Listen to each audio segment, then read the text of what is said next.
बिस्मिल्लाहिर्रहमानिर्रहीम। अस्सलाम वालेकुम। ये आपका अपना डिजिटल प्लेटफॉर्म है। मैं तारिक मतीन हूँ। वल्लाहु खैरुल माकिरीन।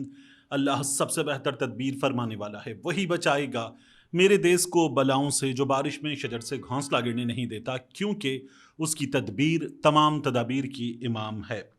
ईरान और अमेरिका के मुज़ाकरात के हवाले से इस्लामाबाद में जो सूरत हाल है, वहाँ बहुत ज़्यादा इत्मीनान है कि चीज़ें अपने वक्त पर होंगी, शेड्यूल के मुताबिक होंगी। लेकिन ईरान ने ये कहा है कि इस वक्त हम मुज़ाकरात के लिए नहीं आ रहे, मौजूदा सूरत हाल में मुज़ाकरात काबिल कबूल नहीं हैं। ये कैसे किया जाए कि एक मुल्क जो इस वक्त बाकायदा बहरी क़ज़्ज़ाक़ बना हुआ है, जो समंदरों में डाका जनी कर रहा है, उसके साथ मुज़ाकरात किए जाएं, ये सवाल ईरान कर रहा है। इस तमाम सूरत हाल की बात करते हैं। सबसे पहले मैं आपको ये बताऊं कि ट्रंप ये कह रहा है कि चीन अमेरिका और इसराइल के खिलाफ जंग के दौरान ईरान की मदद कर रहा है, और मालूमात की दुरुस्ती के बारे में यकीन से कुछ नहीं कह सकते कि ये कर रहा है चीन और रूस। लेकिन उसका ये कहना है कि जो ईरान ने हमले किए, जहां जहां स्ट्राइक की, प्रिसिशन स्ट्राइक की, ये ईरान के लिए मुमकिन नहीं था, तो ये रूस की और चीन की टेक्नोलॉजी की मदद से मुमकिन हो पाया है। ट्रंप ये कह रहा है। ट्रंप साथ में ये बात कर रहा है कि जंगबंदी में मजीद तौसी में नहीं चाहता। जैसे ही जंगबंदी की मुकर्ररा मुद्दत खत्म होगी, ईरान पर हम बम बरसा देंगे। अमरीकी टेलीविजन के साथ वो फोन पे बात कर रहा था, और ट्रंप फिर कह रहा है कि मैं तो ये तवक्को कर रहा हूं कि हम ईरान पे बमबारी कर रहे होंगे जैसी डेडलाइन खत्म होगी। ट्रंप इस वक्त ये बातें अमरीकी मीडिया से कर रहा है, लेकिन कह रहा है कि साथ में मुझे पूरी उम्मीद है कि ईरान जो है वो एक बड़ी डील कर लेगा, और हम उन्हें अच्छी डील दे रहे हैं, तो इस डील के नतीजे में ये चीज़ें ख़त्म हो जाएंगी, जंगबंदी में तौसी नहीं करनी पड़ेगी। ट्रंप ये बात कर रहा है। देखिए, ट्रंप मुसलसल बाजू मरोड़ रहा है। ट्रंप ने एक जहाज़ पे कब्जा किया, जिसके हमले के बारे में खबर आई कि वो जल्द ईरान पहुंच जाएंगे। अब एक और जहाज़ पर कब्जा कर लिया है। तो अब्राहम लिंकन के ज़रिए इस एरिया की जो ब्लॉकेड है वो जारी है, और ट्रंप साथ में बातें कर रहा है कि बड़ी डील होगी, ज़बरदस्त डील होगी, और उस डील के नतीजे में मामलात सारे के सारे ठीक हो जाएंगे। वो कह रहा है कि हम ईरान के साथ मामलात को बहुत कामयाबी से संभाल रहे हैं, हम मुज़ाकरात में मजबूत पोजीशन पर हैं, ईरान की नाकाबंदी कामयाबी के साथ जारी है, हमारे पास इस मामले पर मजीद वक्त नहीं है। तो ट्रंप को ये जान लेना चाहिए कि ईरान तो तैयार है। ईरान कह रहा है, अच्छा भाई, जो करना है कर ले, हम पहले भी तैयार हैं, अब भी तैयार हैं, और हमें इस जंग में 6 महीने लगा रहना पड़ा तो हम कर लेंगे। देखिए, हुआ क्या था। वेनेजुएला में ये लोग गए, मादुरो को उठाकर लाए, और सब कुछ खत्म हो गया, कोई फंस नहीं था, और वहां पर अमेरिका ने रिजीम चेंज कर दिया कि अब वेनेजुएलन ऑयल हमारे पास है। इनका यह ख्याल था कि ये ईरान पे बमबारी करेंगे, खामनाई साहब को शहीद करेंगे, उनकी फौजी लीडरशिप को मारेंगे, और उसके बाद ईरान घुटनों पर।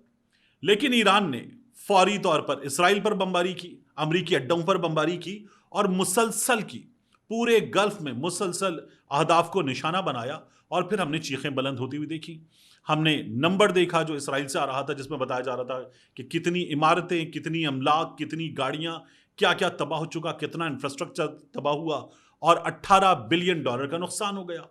तो ये ईरान था जो मुसलसल हमले करता रहा, करता चला गया, और शाहिद ड्रोन्स हों या बैलिस्टिक मिसाइल्स, वो अपने अहदाफ को निशाना बनाते रहे।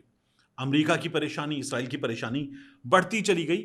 इसीलिए ये जो ट्रंप आज शोर मचा रहा है ना कि मदद कर रहा है, चीन मदद कर रहा है, रूस मदद कर रहा है, यही ट्रंप ये क्यों नहीं सोचता कि किस किस की मदद के लिए इसको पुकारना पड़ा। जापान से कह रहा है आ जाओ, आप ना हुर्मुज़ खुलवाने में मदद करो। बरतानिया से कह रहा है आ जाओ। यूरोपियन यूनियन से कह रहा है आ जाओ। नेटो को धमकियां दे रहा है कि आ जाओ, इसको खुलवाना है, हमारी मदद करो, इस जंग में हमारे साथ शामिल हो जाओ। एक मुल्क जिस पे पाबंदियां लगा के रखी हुई हैं, उस मुल्क के खिलाफ इसराइल मौजूद, अमेरिका मौजूद, और इनको दुनिया की मदद चाहिए, तो नाकों चने तो चब्बाए हैं। ईरान ने नाकों चने चब्बाए, घुटनों पर ले आया, और अमेरिका में नो किंग्स प्रोटेस्ट में 70 लाख लोगों ने निकलकर ट्रंप की ऐसी की तैसी कर दी। तो ट्रंप को फेस सेविंग चाहिए थी। उस फेस सेविंग के लिए हमारे यहां तो एक बहुत बड़ा तबका जो ये कहता है कि उस फेस सेविंग के लिए ट्रंप ने पाकिस्तानी हुकूमत से कहा कि तुम कहना 2 हफ्ते दे दो, मैं कहूंगा हाँ 2 हफ्ते ले लो, तो ये कर लेंगे। और अब भी वो धमकियां दे रहा है।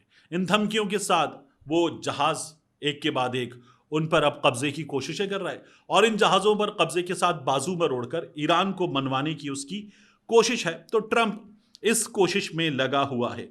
अमेरिकी फौज ने खुले समंदर में ऑयल टैंकर कब्जे में लिया है। पेंटागन ने इस सिलसिले में बयान जारी कर दिया है। अमरीकी अफवाज ने इंडो पैसिफिक कमांड की जिम्मेदारी के इलाके में कार्रवाई करते हुए पाबंदी का शिकार ऑयल टैंकर, ये उनका अपना कहना है, पाबंदी का शिकार ऑयल टैंकर ये कब्जे में ले लिया। अमरीकी अफवाज ने कार्रवाई बगैर किसी मुजाहिमत के मुकम्मल कर ली। तो क्या चाह रहे हैं आप एक तिजारती जहाज पे कब्जा करेंगे और उस जहाज पर कोई फौजी तोपें नहीं है, उस जहाज पर कोई फौजी मौजूद नहीं है, तो वो आपको क्या मुजाहिमत करेंगे?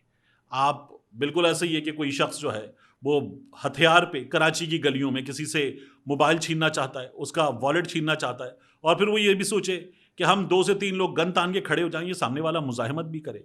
तो आपने एक तिजारती जहाज पे कब्जा किया है, आपने ईरान पे हमला किया और नतीजा देख लिया, अब चीखें निकल रही हैं। तो ये जो बात है ना कि बगैर किसी मुजाहिमत के हमने ऑयल टैंकर कब्जे में ले लिया, ये बहुत ही फुसफुसी और बेकार की बात है। अब ट्रंप ये कह रहा है कि जंगबंदी मुआहिदे की खिलाफ वर्जी कर रहा है ईरान। जो आबनाए हुर्मज है वो खुली हुई थी पहले, फिर उसके बाद ईरान ने कहा ये अब भी खुली हुई है, लेकिन जो हमारे मुखालिफिन हैं उनके लिए बंद है। फिर अमेरिका ने उसका ब्लॉकेड कर दिया। तो ईरान ने क्या किया? मुज़ाकरात में ईरान था, अमेरिका मुज़ाकरात से निकलकर बमबारी करने पे उतर आया। फिर उसके बाद ईरान ने जंग शुरू नहीं की, ईरान पे जंग मुसल्लत की गई। एनपीटी का, IAEA के मुआहिदों का जो इस वक्त पास रख रहा है वो ईरान है। जो इसराइल है वो न्यूक्लियर टेक्नोलॉजी भी रखता है, जौहरी हथियार भी रखता है, और इसराइल इस वक्त पूरी गुंडागर्दी करते हुए बाकायदा तौर पर ईरान को धमका रहा है, अमेरिका धमका रहा है, और जो सिग्नेटरी नहीं है वो धमका रहा है, और आप कह रहे हैं कि खिलाफ वर्जी वो कर रहा है।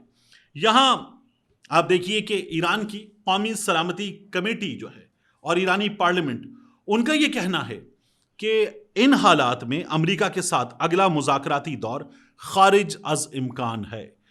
वो आ रहे हैं, पाकिस्तान आ जाएंगे और अपनी मंजिल पर, अपने ठिकानों पर पहुंच जाएंगे, लेकिन ईरान तैयार नहीं है कि उनसे मुज़ाकरात किए जाएं। तो सरीना होटल तैयार है, इस्लामाबाद की फ़िज़ाएं तैयार हैं, मगर धमकियों के साए में मुज़ाकरात मुमकिन नहीं।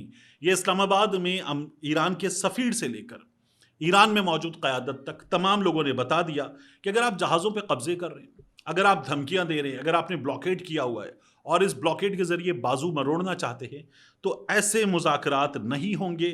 और ईरान के सरकारी मीडिया ने खबर ये दे दी है कि अमेरिका से मुज़ाकरात के लिए कोई भी अब तक ईरान से इस्लामाबाद नहीं पहुंचा। ये ईरान के सरकारी मीडिया को कोट करते हुए हमारा पाकिस्तानी मीडिया रिपोर्ट कर रहा है। तो सिचुएशन बिल्कुल आखिरी लम्हात में अमेरिका की गुंडागर्दी की वजह से इस वक्त साजगार नजर नहीं आ रही है। अब बात कर लेते हैं मियां नवाज शरीफ साहब की। बहुत अरसे के बाद मियां नवाज शरीफ साहब मंजर आम पर आए, और मियां नवाज शरीफ साहब ने मंजर आम पर आने के बाद 3 बातें लंबी थी लेकिन 3 बातें बहुत इंपॉर्टेंट की। एक, मियां नवाज शरीफ साहब ये कहते हैं कि गिलगित बल्तिस्तान के इंतखाबात होने जा रहे हैं और मुस्लिम लीग नून को वोट दिया जाए। मुस्लिम लीग नून ने वहां पर जो रोड इंफ्रास्ट्रक्चर है उस पर बड़ा काम किया, 60 अरब रुपए की सड़कें बनाई हैं, और मुस्लिम लीग नून वहां के हालात को बदल सकती है। एक दूसरा, मियां नवाज शरीफ साहब कह रहे हैं कि इस वक्त सब्ज पासपोर्ट की इज्जत हुई है। एक इज्जत हुई थी सब्ज पासपोर्ट की 1999 में जब मियां नवाज शरीफ साहब थे। दूसरा, वो कहते हैं कि अब सब्ज पासपोर्ट की इज्जत हुई है, और ये इज्जत करवाई है शहबाज शरीफ ने, फील्ड मार्शल आसिम मुनीर ने, और मियां नवाज शरीफ साहब कहते हैं कि इसमें इसहाक डार साहब का भी हिस्सा है। अब मियां साहब को एक बात समझ लेनी चाहिए कि मियां साहब, आप जो बातें कर रहे हैं ये बातें आपको इसलिए मुनासिब नहीं लगती कि ये आपकी हुकूमत है, आपके वजीर आजम है, लेकिन इस हुकूमत में वजीर दाखिला जो है वो इस्टेब्लिशमेंट का है। इस हुकूमत में आपके समधी इसहाक डार साहब वजीर खारिजा हैं, लेकिन हर बार वो वजीर खजाना बनते थे, और अब जो वजीर खजाना है वो आपका नहीं है। तो ये जो हुकूमत है इसको ख्वाजा आसिफ साहब ने हाइब्रिड प्लस हुकूमत करार दिया था। इस हुकूमत की हैसियत देख लीजिए, आप बाकी तमाम हैसियतों को तो छोड़ दीजिए। इस हुकूमत की कितनी इज्जत और से है ये खुद आपको अपनी जमात, अपने भाई और बाकी चीज़ों से अंदाज़ा कर लेना चाहिए। दूसरा, आपको इसका अंदाज़ा करना है तो राना सनाउल्लाह साहब का एक बयान हमेशा मियां नवाज शरीफ साहब आपको याद रखना चाहिए। राना सनाउल्लाह साहब ने कहा था कि मोहसिन नकवी साहब की मेहरबानी है कि वो वजीर दाखिला हैं, वो चाहते तो वजीर आजम भी बन जाते, हम क्या कर लेते। तो इस सिस्टम में इस वक्त मियां नवाज शरीफ साहब की अपनी जमात की जो हैसियत है वो हम सबको पता है। मियां नवाज शरीफ साहब का जो रिजल्ट है اور وہ جس طرح سے بعد میں گوگل ڈرائیو پر مسلسل آلٹر ہوتا رہا اس سے پوری دنیا واقف ہے. تو میاں نواز شریف صاحب کی جماعت کی حیثیت، ان کی انتخابی عزت اور اس وقت میاں نواز شریف صاحب کی حکومت کی سے کتنی ہے، یہ میاں نواز شریف صاحب کو خود پتہ ہے. میاں صاحب نے آج آ کر یہ تمام باتیں کرنے کی ہمت کی ہے. اس ہمت پر میاں صاحب کے لیے داد بنتی ہے. آخری چیز، عمران خان صاحب کی بہنیں اور اڈیالہ جیل.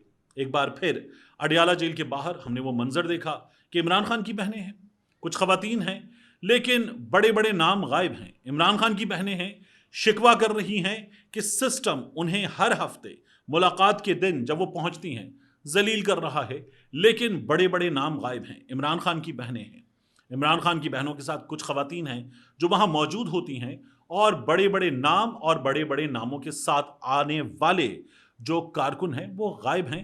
تو یہ وہی ہے جس کا ڈر تھا، کیونکہ سوشل میڈیا پر علیمہ خان صاحبہ کے خلاف ٹویٹر اسپیسز میں بھی اور دیگر مقامات پر بھی ہم نے دیکھا کہ ایک نفرت کا اظہار کیا گیا.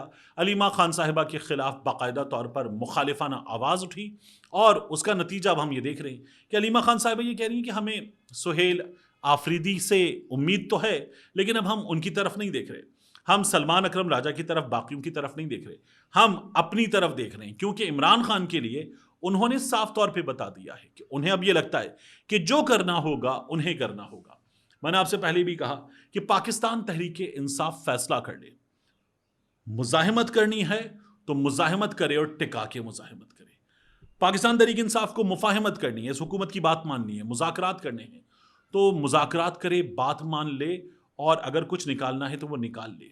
لیکن اس وقت جس کنڈیشن میں پاکستان تحریک انصاف آ چکی ہے، جس کنڈیشن میں عمران خان صاحب جیل میں ہیں اور جس کنڈیشن میں پارٹی نے اپنے ملک کے سب سے بڑے لیڈر کو اس وقت ڈال دیا ہے، اس میں پارٹی کی بھی ایسی کی تیسی ہو رہی ہے، کارکنان کی بھی اس وقت حالت غصے سے خراب ہے اور خود عمران خان صاحب اڈیالہ جیل میں مشکل ترین جیل کاٹ رہے ہیں اور بنیادی سہولیات تو دور کی بات، اس وقت جس میڈیکل کنڈیشن میں وہ ہیں انہیں فوری میڈیکل اٹینشن چاہیے، وہ بھی دستیاب نہیں ہے. ملتے ہیں انشاءاللہ آپ سے اگلی ویڈیو میں.